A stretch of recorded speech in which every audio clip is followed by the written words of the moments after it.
দ্বাদশ শ্রেণী পরীক্ষার্থীরা তোমাদের সবাইকে স্বাগতম। দেখো তোমাদের ভূগোলের দ্বাদশ শ্রেণী ভূগোলের থার্ড সেমিস্টারের মধ্যে রয়েছে ইউনিট 4। আর এই ইউনিট 4 এর মধ্যেই তোমরা জানো তোমাদের বায়ুমণ্ডল বা হাইড্রোস্ফিয়ার রয়েছে।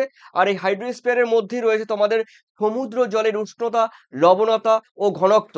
দেখো দ্বাদশ শ্রেণী ভূগোল রয়েছে আর রয়েছে বায়ুমণ্ডল। দেখো এই বায়ুমণ্ডল থেকে তোমাদের গুরুত্বপূর্ণ যে এমসিকিউ গুলো রয়েছে সেই গুরুত্বপূর্ণ থার্ড সেমিস্টারের পরীক্ষার জন্য এই এমসিকিউ গুলো নিয়ে আমি তোমাদের সামনে হাজির হলাম। আর দেখো এই বিষয় এই পরীক্ষার জন্য থার্ড সেমিস্টার 12 ক্লাসের ভূগোলের এই নিউ সিলেবাসের বিষয় নিয়ে এমসিকিউর গুরুত্বপূর্ণ প্রশ্ন নিয়ে আমি তোমাদের সামনে কথা বলতে আসলাম। তো চলো দেখে নেওয়া যাক সাজেশন। দেখো আমি প্রথমেই বলে দিচ্ছি এখানে রয়েছে সমুদ্র। দেখো প্রথম কোয়েশ্চেন এমসিকিউর, সমুদ্র আবহাওয়া বিজ্ঞানের জনক কাকে বলা হয়? অর্থাৎ ফাদার অফ ওশনোগ্রাফি বলা হয় কাকে? দেখো আমি একবারে আনসার বলে দিচ্ছি। সি। দেখো স্যার জন মারেকে বলা হয়। স্যার জন মারেকে বলা হয়। ওকে, এরপর আমরা দেখে নিচ্ছি তোমাদের সেকেন্ড কোয়েশ্চেনে বলা হয়েছে সমুদ্র পৃষ্ঠের উষ্ণতা মাপা হয় কিসের সাহায্যে, কোন যন্ত্রের সাহায্যে? দেখো সমুদ্র পৃষ্ঠ, দেখো এটাও মনে করো সমুদ্র পৃষ্ঠ, এটা সমুদ্র পৃষ্ঠ। এই সমুদ্র পৃষ্ঠের জলের উষ্ণতা মাপা হয় এক ধরনের যন্ত্রের সাহায্যে। আর সমুদ্রের গভীরের উষ্ণতা মাপা হয় এক ধরনের যন্ত্রের সাহায্যে। তো সমুদ্র পৃষ্ঠের উষ্ণতা মাপা হয় কিন্তু দেখো স্ট্যান্ডার্ড থার্মোমিটার। ঠিক আছে, অর্থাৎ এই যে সমুদ্র পৃষ্ঠের যে উষ্ণতা, এই উষ্ণতা মাপা হয় স্ট্যান্ডার্ড থার্মোমিটার। এই স্ট্যান্ডার্ড থার্মোমিটারের সাহায্যে মাপা হয় সমুদ্র পৃষ্ঠ। এটা কিন্তু সমুদ্র পৃষ্ঠ। আর এটা কিন্তু সমুদ্রের জলের গভীর। ঠিক আছে, তো গভীরতা মাপা হয় কিন্তু রিভার্সিং থার্মোমিটারের সাহায্যে। ওকে, তার মানে তখন কিন্তু বি হতো। এই কোয়েশ্চেনের ক্ষেত্রে উত্তর কিন্তু হবে A is the correct answer. এরপরে রয়েছে 3-এ, সমুদ্র জলের তাপমাত্রা ধারাবাহিকতা রেকর্ড করা হয়। সমুদ্রের জলে যে তাপমাত্রা আছে সেই তাপমাত্রা ধারাবাহিকভাবে, ঠিক আছে, একদম পর পর ধারাবাহিকভাবে কিন্তু রেকর্ড করা হবে থার্মোগ্রাফের সাহায্যে। ওকে, তো উত্তর কিন্তু হবে A is the correct answer, thermograph A is the correct answer. চলো আমরা দেখে নিচ্ছি তোমাদের 4 নাম্বার কোয়েশ্চেন। গভীর সমুদ্র জলের উষ্ণতা মাপার জন্য ব্যবহার হয় কি? দেখো একদম গভীর, অবশ্যই দুটো থার্মোমিটার বললাম, রিভার্সিং থার্মোমিটার বললাম আর স্ট্যান্ডার্ড থার্মোমিটার বললাম।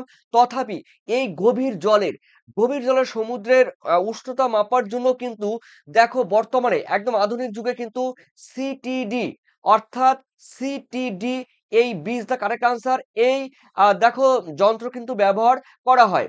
তো আমরা দেখে নিচ্ছি তোমাদের 5-এ বলা হয়েছে সম্প্রতি মার্কিন যুক্তরাষ্ট্রের স্ট্যান্ডার্ড থার্মোমিটার ও সিটি ডি মহাকাশ গবেষণা নাসা। দেখো নাসা তোমরা জানো একটি মহাকাশ গবেষণা সংক্রান্ত একটি সংস্থা। আর এই প্রতিদিন দেখো নাসা প্রতিদিন 14 বার নির্ভুলভাবে সমুদ্র জলের উষ্ণতা মাপা হয়। দেখো স্যাটেলাইট কোথায় রয়েছে? স্যাটেলাইট রয়েছে বলতে পারো 36,000 মিটার উচ্চতায়। আমাদের ইউটিউব চ্যানেলে সমস্ত ক্লাসের ভিডিও, লাইভ ক্লাস ও আলোচনা সুবিধা রয়েছে। আজই সংগ্রহ করুন। দ্বাদশ শ্রেণীর থার্ড সেমিস্টার ভূগোল এর সম্পূর্ণ পিডিএফ ও ই বুক বলতে পারো, আবার অথবা 900 কিলোমিটার রয়েছে।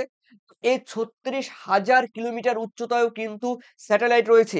সেখান থেকে কিন্তু দেখো সমুদ্র জলের যে তাপমাত্রা সেটা কিন্তু দেখো স্ট্যান্ডার্ড থার্মোমিটার, সিটিডি, এগুলো এই স্যাটেলাইটের মানে এই যন্ত্রগুলো কি করে বলতো, মহাকাশে যেই স্যাটেলাইট রয়েছে সেই স্যাটেলাইটের সাহায্যে 14 বার নির্ভুলভাবে কিন্তু সমুদ্রের উষ্ণতা মাপা হয়।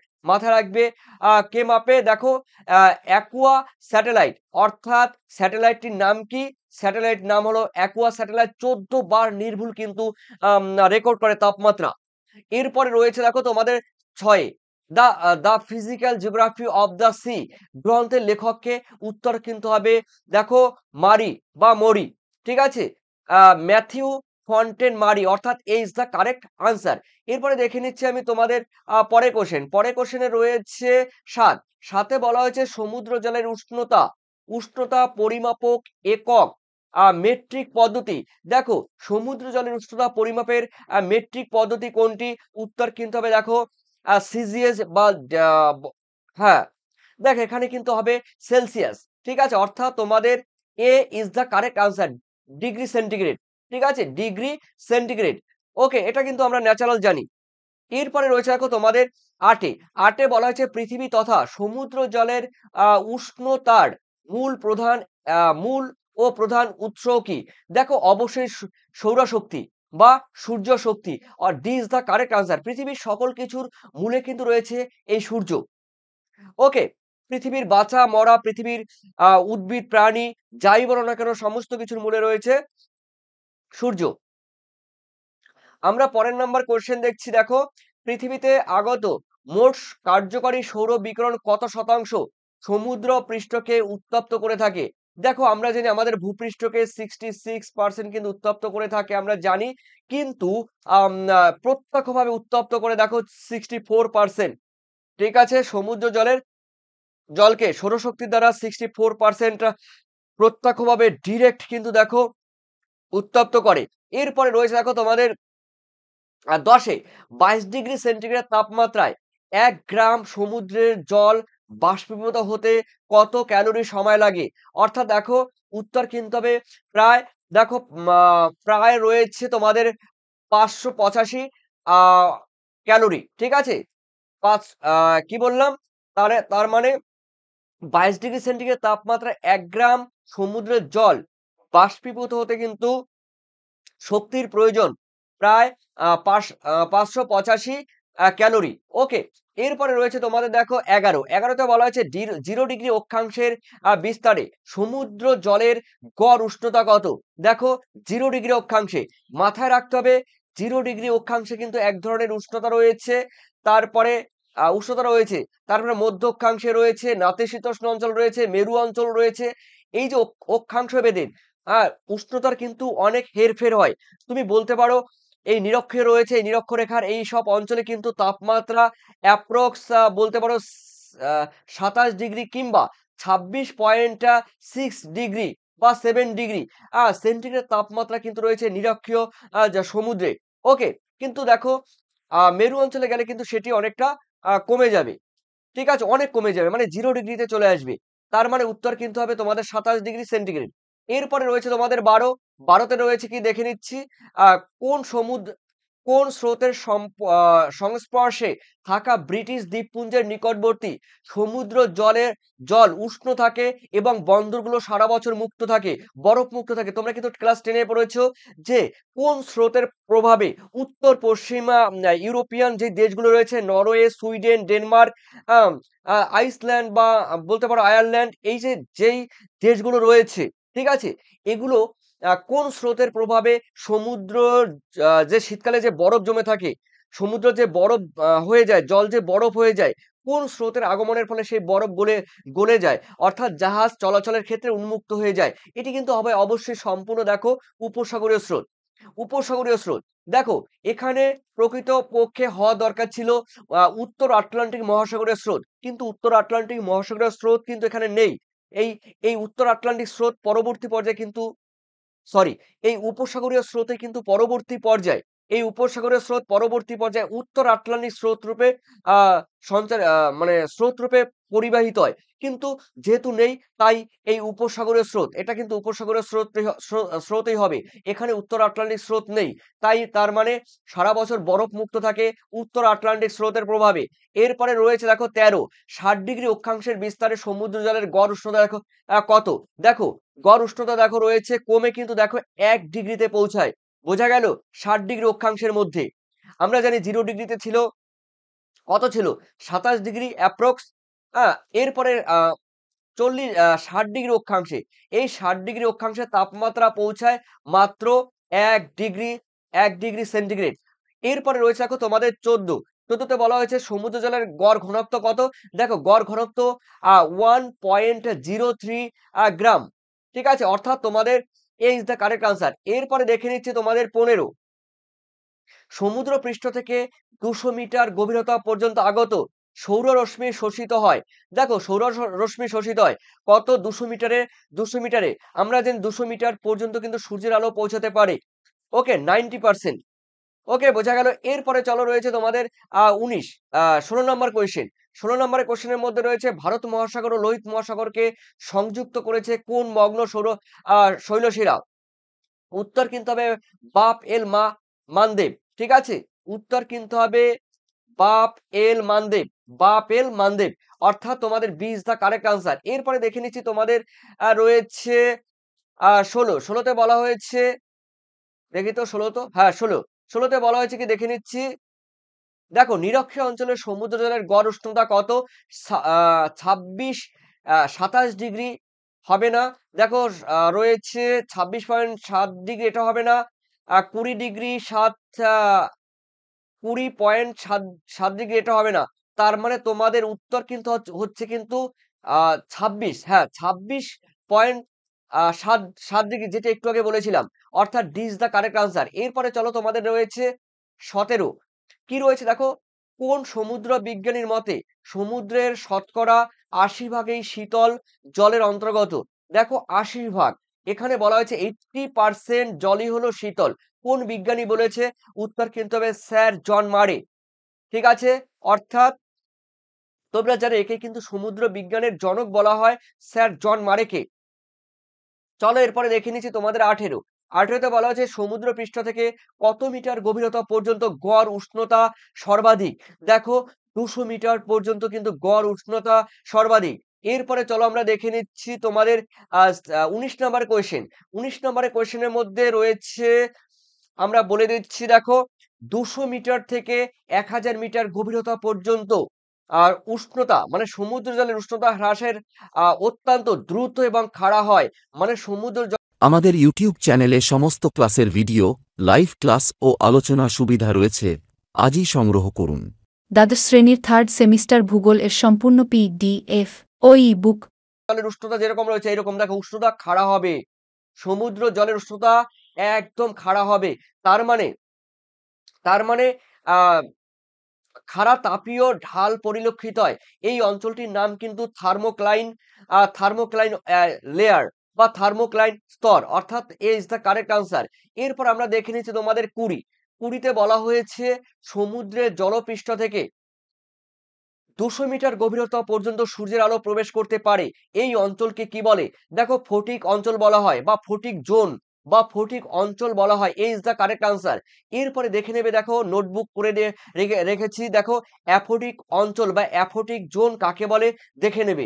এরপরে রয়েছে দেখো তোমাদের 21, যে স্তরে সমুদ্রের গভীরতা বৃদ্ধির সঙ্গে সঙ্গে সমুদ্র জলের উষ্ণতার দ্রুত হ্রাস ঘটে, তখন তাকে কি বলে? দেখো থার্মোক্লাইন বলা হয়, অর্থাৎ এ ইজ দ্য কারেক্ট আনসার, থার্মোক্লাইন স্তর। এরপরে দেখে নিচ্ছি তোমাদের 22, সমুদ্র জলের, দেখো সমুদ্র জলের লবণতা প্রকাশ করা হয় কোন এককে? দেখো শতাংশ, শতাংশে, শতাংশে দেখো, অর্থাৎ এটাকে বলতে পারো শতাংশ গ্রাম, এটা শতাংশ গ্রামকে বলা যায় পার থাউজেন্ড। ঠিক আছে, পার থাউজেন্ড বলতে পারো, পার থাউজেন্ড লিখতে গেলে কিন্তু এরকম হবে। ঠিক আছে, পার থাউজেন্ড, তার মানে তোমাদের উত্তর কিন্তু হবে A is the correct answer সহস্রা। দেখো সমুদ্রের জলে কিন্তু এই যে শতাংশ কিন্তু এটা হবে না, তার কারণ দেখো পার থাউজেন্ড যেহেতু বললাম, সহস্রাংশ গ্রাম, তার মানে উত্তর কিন্তু হবে সহস্রাংশ গ্রাম এককে, তার মানে পার্টস পার থাউজেন্ড। ঠিক আছে, পার্টস পার থাউজেন্ড, অর্থাৎ এ ইজ দ্য কারেক্ট আনসার, এটা কিন্তু হবে না, মাথায় রাখবি। আর পার থাউজেন্ডের সংকেত কিন্তু এরকম। ওকে, চলো রয়েছে তোমাদের 23-এ বলা হয়েছে সমুদ্র জলের গড় স্বাভাবিক লবণতা কত? দেখো গড় স্বাভাবিক লবণতা হলো 35 পার thousand, D is the correct answer. এরপরে দেখো নোটবুক দেখে নিও। তারপর রয়েছে তোমাদের দেখো 24-এ সমুদ্র জলে দ্রবীভূত কঠিন পদার্থের মধ্যে ক্লোরাইড আয়নের পরিমাণ কত? দেখো ক্লোরাইড আয়নের পরিমাণ কিন্তু 55.04%। ঠিক আছে, আর যদি বলা হয় sodium chloride NaCl, sodium chloride হলে কিন্তু 77% হবে। এটি কিন্তু খাদ্য লবণ হিসেবে ব্যবহার করা হয়, কিন্তু এখানে বলেছে সমুদ্র জলে দ্রবীভূত কঠিন পদার্থের মধ্যে ক্লোরাইড, এখানে কিন্তু ক্লোরাইড বলেছে, তাই 55 অ্যাপ্রক্স। এরপরে রয়েছে দেখো, নোটবুক করে নিতে পারো। আর এরপরে রয়েছে দেখো তোমাদের, হ্যাঁ 25-এ রয়েছে কোনো কোনো জলজ উদ্ভিদ ও প্রাণী জন্মায় না এমন কোন কোন অঞ্চলে খাদ্য শৃঙ্খল গড়ে ওঠে না, মানে কোনো খাদ্য শৃঙ্খল গড়ে ওঠে না। তার মানে বলা হয়েছে, কি বলা হয়েছে দেখো, পৃথিবীর আম এমন একটি জলাশয় রয়েছে বা লেক রয়েছে, সেই লেকে কোনো রকম উদ্ভিদ, প্রাণী, কীটপতঙ্গ, ইভেন কোনো রকম খাদ্য শৃঙ্খল তৈরি হতে পারে না। তো সেই লেক বা সেই হ্রদটির নাম কি? দেখো উত্তর কিন্তু হবে মরুসাগর বা ডেড সি। ঠিক আছে? মরুসাগর বা ডেড সি। অর্থাৎ তোমাদের সরি, অর্থাৎ তোমাদের D is the correct answer. D কোথায় মরুসাগর? এই যে মরুসাগর। দেখো Marusagar is the correct answer. এটি রয়েছে কিন্তু জর্ডন। বলে দিচ্ছি, এটা রয়েছে ইসরায়েল। ইসরায়েল রয়েছে দেখো, ইসরায়েল রয়েছে আর অন্যদিকে রয়েছে জর্ডন। ঠিক আছে? জর্ডান এর বর্ডারে রয়েছে কিন্তু এই মরুসাগর। ঠিক আছে? এই মরুসাগর কিন্তু সমুদ্র থেকে কিন্তু 400 মিটার গভীরে কিন্তু অবস্থিত। 400 মিটারের নিচে, সমুদ্র পৃষ্ঠের 400 মিটারের নিচে কিন্তু এই রয়েছে মরুসাগর অবস্থিত। তার মানে উত্তর কিন্তু হচ্ছে তোমাদের c is the correct answer. এরপরে দেখে নাও, তোমাদের বৈকাল হ্রদকে মৃতের সাগর আহ বলা হয়। দেখো এখানে কিন্তু ডেড সি বলা হয় বৈকাল হ্রদকে। এটা তো হবে না বৈকাল, এখানে মিস্টেক আছে, ডেড সি হবে। ওকে, এরপরে দেখে নিচ্ছি তোমাদের আরব সাগরের জলে লবণতা 36/1000, বঙ্গোপসাগরের জলে লবণতা 31 থেকে 35/1000। অর্থাৎ আরব সাগরের জলে লবণতার পরিমাণ বেশি, বঙ্গোপসাগরের জলে লবণতার পরিমাণ কম। এরপর দেখে নাও তোমাদের যারা তোমাদের যাদের রাষ্ট্রবিজ্ঞান রয়েছে, পরিবেশবিদ্যা রয়েছে, ভূগোল রয়েছে, এই ধরনের থার্ড সেমিস্টারের জন্য যারা পিডিএফ নেবে, থার্ড সেম, এই থার্ড সেমিস্টারের জন্য যারা পিডিএফ নেবে, সম্পূর্ণ তোমাদের দেখো এই পিডিএফ উত্তরগুলো তোমরা পেয়ে যাবে, সঙ্গে সাজেশন রয়েছে। এরপরে তোমাদের কিন্তু পরীক্ষার আগে যারা যারা এই পিডিএফ নেবে, তোমরা কিন্তু প্র্যাকটিস সেট পেয়ে যাবে। আর অবশ্যই তোমরা যারা এই পিডিএফ নেবে, অবশ্যই তোমরা কিন্তু 7890, তারপরে রয়েছে 404016, এই নাম্বারে তোমরা কিন্তু হোয়াটসঅ্যাপ করতে পারো। যারা নেবে তারাই কিন্তু হোয়াটসঅ্যাপ করবে। আর অবশ্যই তোমরা কিন্তু তোমাদের মূল্যবান কমেন্ট সেকশনে জানিও। পরপর তথাপি আমি তোমাদের এইভাবে ভিডিও দেবো। আর তোমাদের মূল্যবান কমেন্ট অবশ্যই কমেন্ট সেকশনে জানিয়ে দেবো। ধন্যবাদ তোমাদের সবাইকে। Thank you.